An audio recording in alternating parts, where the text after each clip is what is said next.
Experience the spirit. What's up, everybody? Today we are I'm a little late. Welcome. Sarah has left, and we are on this train. Back in the 1960s.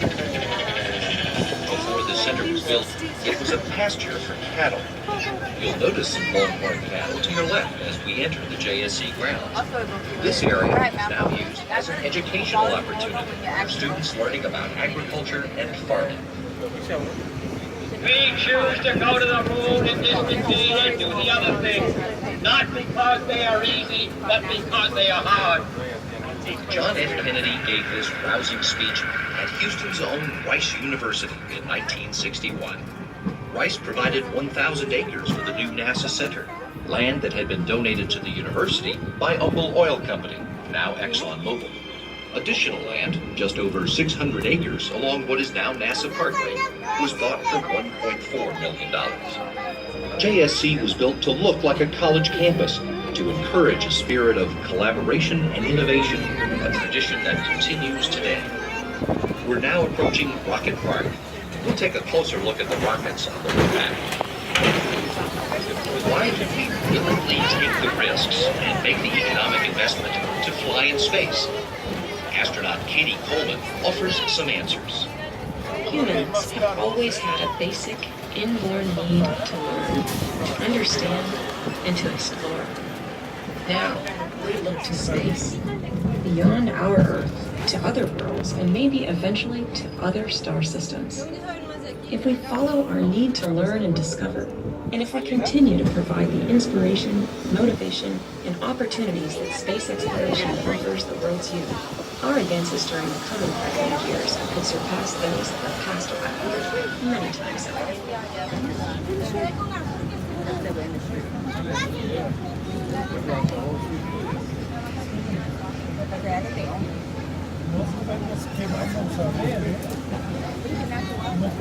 Look, deer.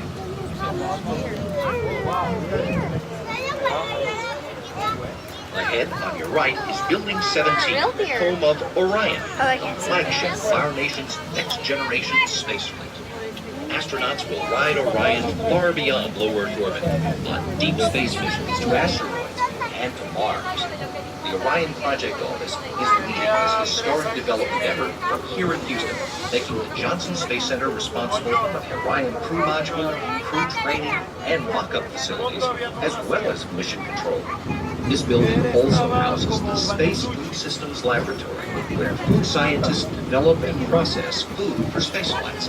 Most food is made from scratch and then freeze-dried or thermostabilized.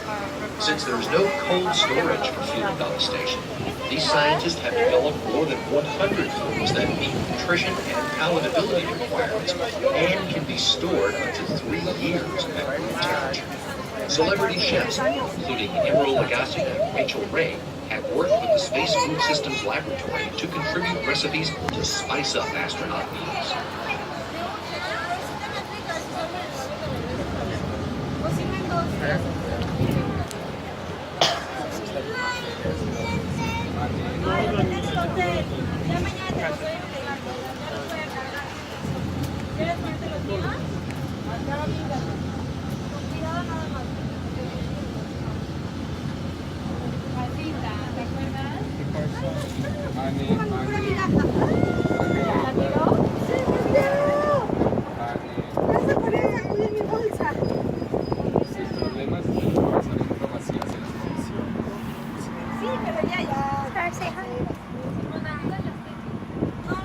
Ahead and on your right, you'll see a large gray building. The Space Environment Simulation Laboratory houses 2 very large vacuum chambers, both of which are National Historic Landmarks.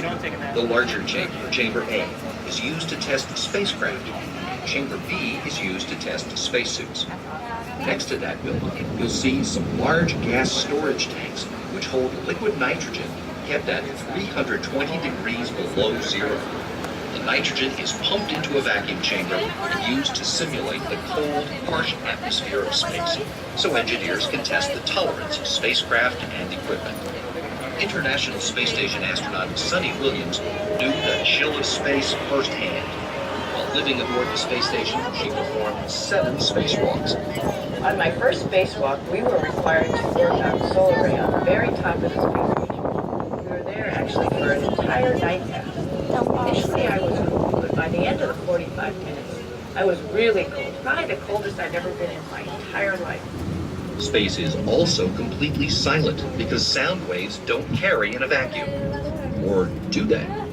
Outside of the station, over 9 spacewalks, astronaut Mike Fink was able to feel sounds.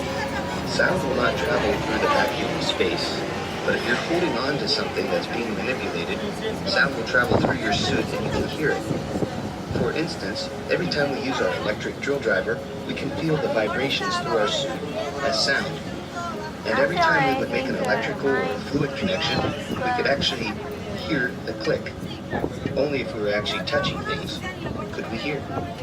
We're now approaching the Space Vehicle Mock-Up Facility, featuring full-size models of spacecraft. Inside, you'll learn how the extensive training astronauts do here prepares them to do their jobs in space. Okay, stop.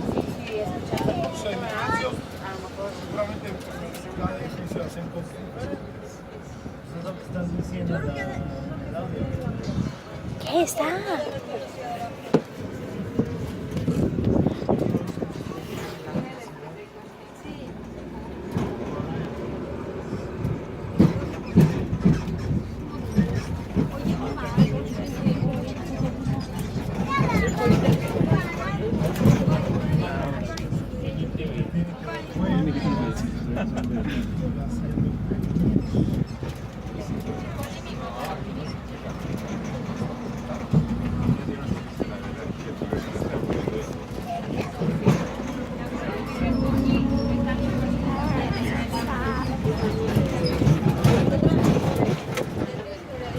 Alright, ladies and gentlemen, we are pulling up to our first stop here at the facility. Whenever we come to a complete stop, you can exit over to the right-hand side only, please.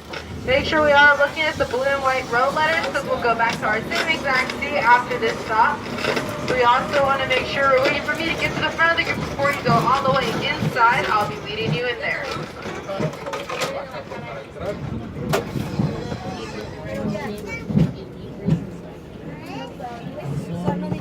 Well, there is no number on the seat. It's easy to remember.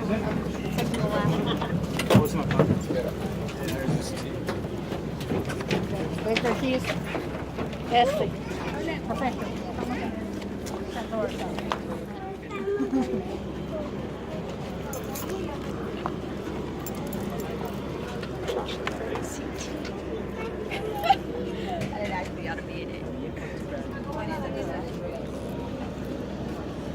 Jiggle.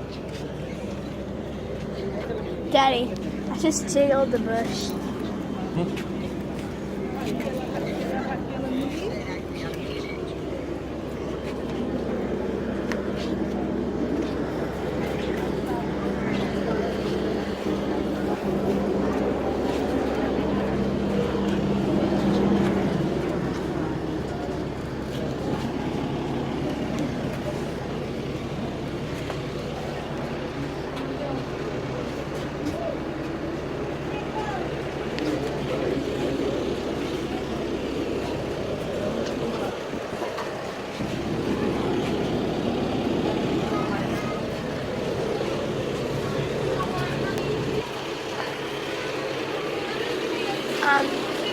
The last video, why I didn't say goodbye is because I accidentally ran out of space.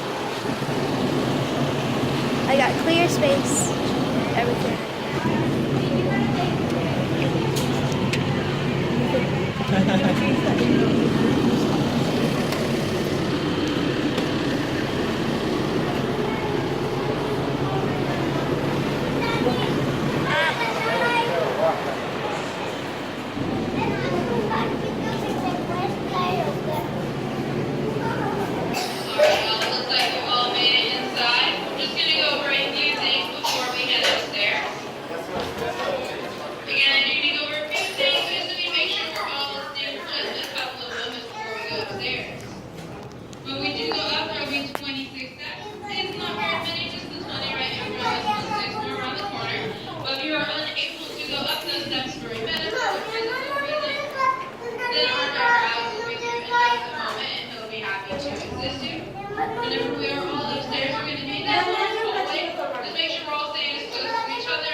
sure that there's no flashes on our camera, so you are welcome to take as many pictures as you like.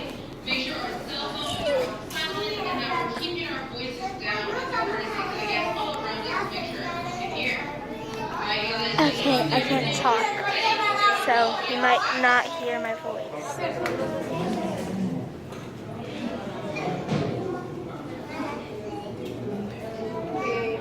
Because I think they're training in there.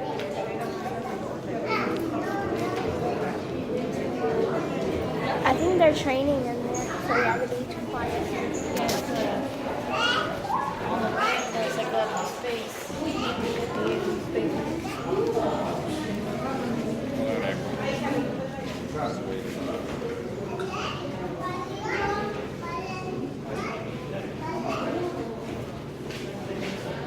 Alright, see you guys next time. Bye.